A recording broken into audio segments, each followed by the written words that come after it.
What's good, my boy? Splash here. In today's video, we will be doing the PG tier list. So let's get straight into it. We got S, A, B, C, D. I ain't even gonna change none up because y'all act like it'd be a little too complicated. We need tier list in a minute. And the way this game is played, it's a lot different than other games. So obviously, S mean like, obviously that's probably the best point guard, or they 100% should have, you know, a spot on every single team on the game, especially if you can't afford them.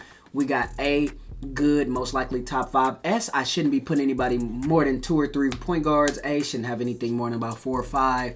And then B, etc., etc.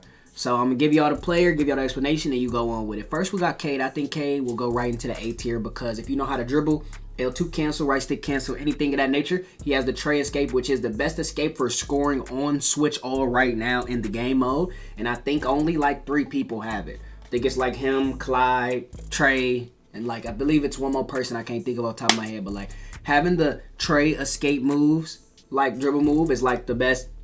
6, 7. Only thing he's missing is good badges, good stats, but it's the same thing with Penny. Penny doesn't have good stats, good badges. For real, capped out a little bit, but Cade has one of the fastest jump shot at the 1. He's one of the few cards on the game right now whose jump shot is on quick, go, limitless. I just think he's like good all around, especially if you're trying to hunt for threes, etc. Can get him sharp take or play take. So he's the first person at A. Next we got Dame. Dame I'll be putting in C. Dame's not like completely horrible, but like I more would have put him in D just because of the grind to get him. You feel me? The grind to get him is really what's hard. It's not really anything else. It's the grind to get him. You're going to go play a whole dime game for a PG who most likely is going to get hunted every single possession of the game. That's really, that's kind of crazy. But, I mean, if you put him in, I mean, he can score the ball, and that's really all that matters.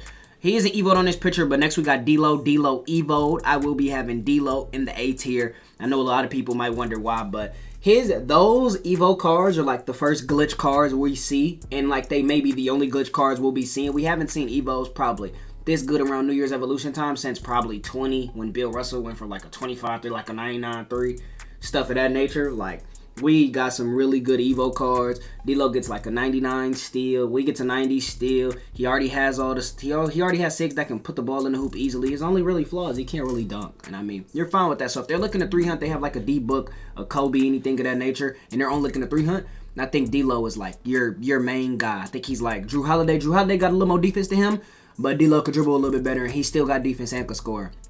Next we got D-Fox. D-Fox just gonna go in C. I don't think he's just completely horrible, but like, you know, I just don't think you're putting D-Fox on the court right now with the meta of the game. One, if smaller guards were more reliable, then I think you would, but smaller guards just aren't reliable enough. Next, you got D-Rose. D-Rose actually isn't that bad. I'll put him in B. Like, same height as the 2 PGs I have in C, but like, they gave him a bunch of D badges and stuff, and D stats. As you can see, I'll just pull them up real quick for you. Like 90 steal, 90 perimeter, 80 interior, and then he has gold D badges as well. So like he can guard, but it's just he's gonna have to really score the ball every play for him to be in the game. Next we got Jalen Brunson. Jalen Brunson also will go in C. Amazing offensively, just not the best defender. Also really small in game, and it's just like if you're running a 3 hunt type small guard, I mean you might as well just put Steph Curry in. So next we have Jalen Suggs. Jalen Suggs is gonna go into the B tier. I don't know why a Ruby's even on my list. Like that's how crazy the cards are this year, especially stats wise. Even though I think the pacing is horrible and most of the cards are really bad at the top level, Jalen Suggs is amazing. He's one of the only 3 cards on the game right now who can speed burst efficiently with the Kyrie Irving dribble style. If you use him with his duo, he also turns into a demon. Comes with almost every badge on the game that's needed, at least, and stuff of that nature. So I'm really a fan of Jalen Suggs. Next we got Jamal Murray. Jamal Murray will just go in D just because of the fact that like his shot just feel like it's on slow. He does have the best move on the game, even though it's not going to tell you on 2KDB, which is the Jamal Murray behind the back. But like his shot just feel like it's like on slow, and I'm just not a fan. Ja's just gonna go probably next to like D-Fox. I mean, he's just like the right-handed D-Fox, but this card is really outdated now, so I'm probably just gonna throw it in D because it's outdated. Next we got Jason Kidd. Jason Kidd is just a good 3 and D PG. His jump shot is on quick. His stats are good. His stats are good, so I mean, we'll just throw him in C. He's average at best. Jeremy Lin will also just get thrown in C. Like, small, good badges, good stats. Nothing really to write home about. Nothing to really leave at the crib neither. Next we got John Wall. I'll actually put John Wall in like B. John Wall gives me that D Wade vibe. Like, he usually plays so much defense on the game for some reason. And like you don't really find that in a lot of cards, in which cards are just like really playing D. So with that being said, I mean, I'm just gonna put John Wall right there. He gets some of the best block animations, some of the best wall up animations, and his jump shot might be the quickest on this list right now, outside of maybe Brunson. So I'll put John Wall in B. When he gets a new card, he most likely will be playing. We got Drew Holiday. Drew Holiday is gonna be like, it's like potential, he's like S, but like card wise, he's like B. So like in game, he's an A. But like stats and badges wise, he's like a B. I do think he's the best defending point guard on the game. Drew Holiday gets really sticky. His jump shot is among the quickest, but it's just he doesn't have the badges. He doesn't really have the badges. He doesn't really have the statistics. It's just he played D. He really played D. And it's like I might just swing him in A just because like he just really plays D. It's like crazy how much defense he actually plays. So I'll put Drew Holiday in A just because you're not going to see many ball handlers in A besides maybe 2-ish, because like the meta of the game as it's been the last 3 years is your shooting guard, whether it's Kobe or T-Mac, or your small forward, whether it's Melo or Adam Morrison. Like that's who you're relying on to score the ball. Your PG can't really score. Kyrie, I'll just put Kyrie in C just because he can get almost every badge in the game. I mean, Kyrie wasn't bad for his time, but like you just wouldn't play him anymore. One of the only 3 cards who can speed boost efficiently. Next we got LaMelo. LaMelo can go in the top of B. LaMelo on current is probably an S tier card. So for my current gen cards or whatever y'all want to make it, old gen, whatever it's called, PS4 and S and Xbox cards, like I mean my teamers, LaMelo's probably an S. On next, he's like a B. I mean his jump shot is just too easily contested. It's really good when open, but like how often is it open is the better question. I might actually start trying him out again because I need some more height. Next we got Lonzo Ball, just a good B. Good 3 and D point guard. Not expect him to do much more. Can hit open, can dunk wide open. That's all he really has to the table. Next we got Luka. That's going to be our first S tier card, and I am a complete. I despise the fact that he's an S tier card. Luka's jump shot is so annoying to me. I've never shot a jump shot that doesn't like make me more angry. But I mean, he has every single badge on the game except about 3. He has 90s in every single category except driving, dunking, standing. Like he's just amazing as a fit-in puzzle piece. So like you just got to do what you got to do. This Magic Johnson is gonna be like a C. He stinks. He stinks. I actually think the other oh, there goes the other Magic Johnson. This Magic Johnson, I'll be putting him in the tip of B as well. I think he's just good as a puzzle piece. Like I don't think he's just gonna give anybody 20 and 10.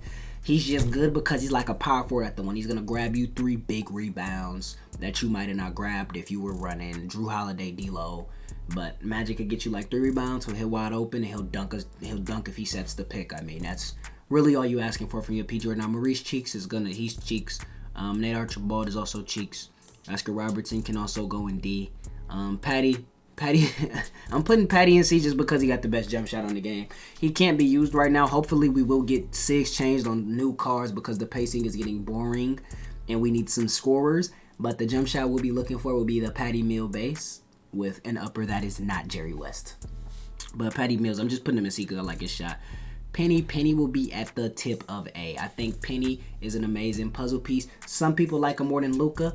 I think Penny is way easier to use than Luka, but Luka plays better defense than him. Luka has Hoff Limitless and stuff too, so like he's really supposed to be fading and all that. Penny's not really supposed to be moving how he does. He just does. So it just kind of is what it is. Next we got Westbrook. I'll be putting Westbrook in B. If you're a 5-outer, I think Westbrook's amazing. He comes with the D-book dribble style, able to slam on anybody. Jump shot, I mean, you can hit wide open, and that's really all you're asking for. He gets gritty on the defensive end as well. Next we got Sebastian Telfair. Sebastian Telfair got 6 and everything, just too small. I'll put him in C. He's just decent. Next we got SGA out. If you have Hall of Fame badges on your SGA, I'll be putting him in A tier. If you have your SGA with no Hall of Fame badges, I'll be putting him in the B tier. So I'll repeat. SGA with Hall of Fame badges, A tier. SGA with no Hall of Fame badges, B tier.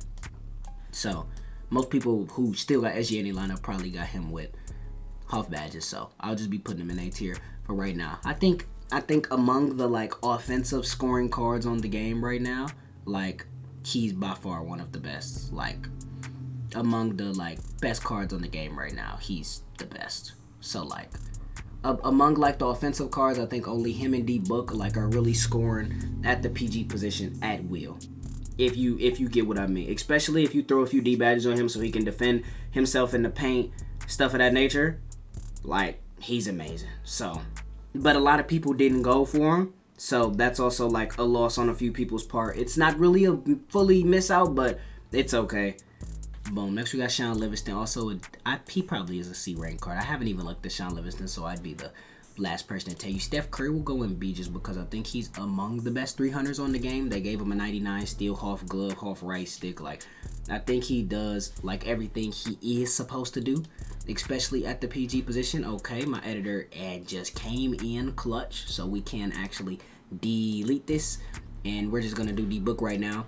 D-Book is like, if you guys knew how crazy D-Book was in game, it really wouldn't. Hold up, let me see if I can get all this out of my way. Okay, boom. D-Book in game, like offensively, he is probably the only card on the game that can score at will. I think him and SGA are the only cards on the game that can score at will while having the opposing best defender on you. Whether it's Scottie Pippen, Giannis, AK, Michael Jordan, Kobe Bryant, Drew Holiday, Gary Payton. I think they score every single play still. You feel me? I think D-Book, just you got to pay attention to him on D. You got to actually play a bunch of defense. When he get a card with some driving dunks, so maybe he can do some stick dunks or something of that nature instead of having like a low dunk, I think he'll be physically unstoppable. Only thing is his fade just magically misses sometimes. Steve Francis is a D just because there's no way they wanted me to play salary cap for him. Scary Terry can go in C. He's just decent. Halliburton is not bad, but he's like not good neither. I'm really not fond of his shot. They really could have did him so much better than what they did to Halliburton. Halliburton is so trash. Like, I'll put him in C just because Jalen Brunson's right here. But like, there's no way they did Halliburton that bogus. Walt Frazier can also go in D. Just a garbage can. D Wade. Let me look at D Wade real quick.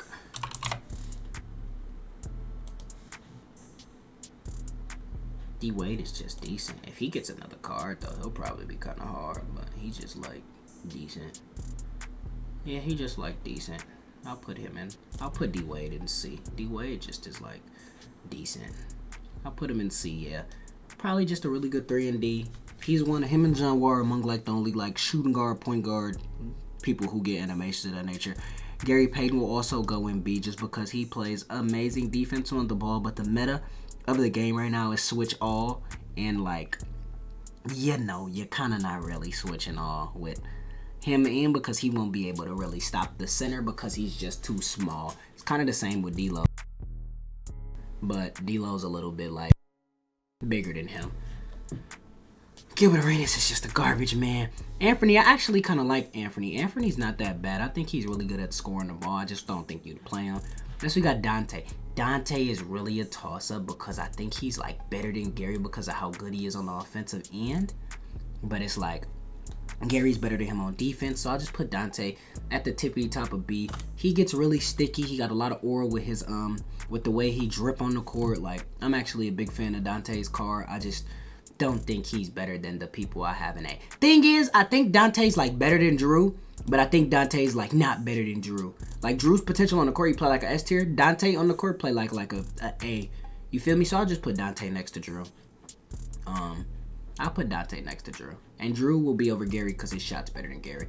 Isaiah Thomas goes D. Joe Dumars goes D. John Stockton can go C. Tony Parker could go D. And Rajon Rondo will go B because he's like a Gary Payton. I just don't. He's free, so I mean, if you want to go play your 100 TT offline games for a lock point guard, I mean, you go ahead and do your thing. But that's all of the cards. If you guys have any other questions or want to compare, like, oh, well, I have Penny and Cater, I have Penny and Drew, I have Drew and Dante, or I have Drew and Gary, or Gary and Rajon, or Luka and D-Book, who should I play? Drop the comments down below. Hope you guys enjoyed the video. Make sure you like, comment, subscribe. Stop by the Twitch, Splashy. Stop by the Twitter, Splash Edition. Make sure you follow me, turn on noties, and DM me or comment on any of my posts and any questions. I love every single one of y'all. Make sure you have a blessed day. I'm out. Peace.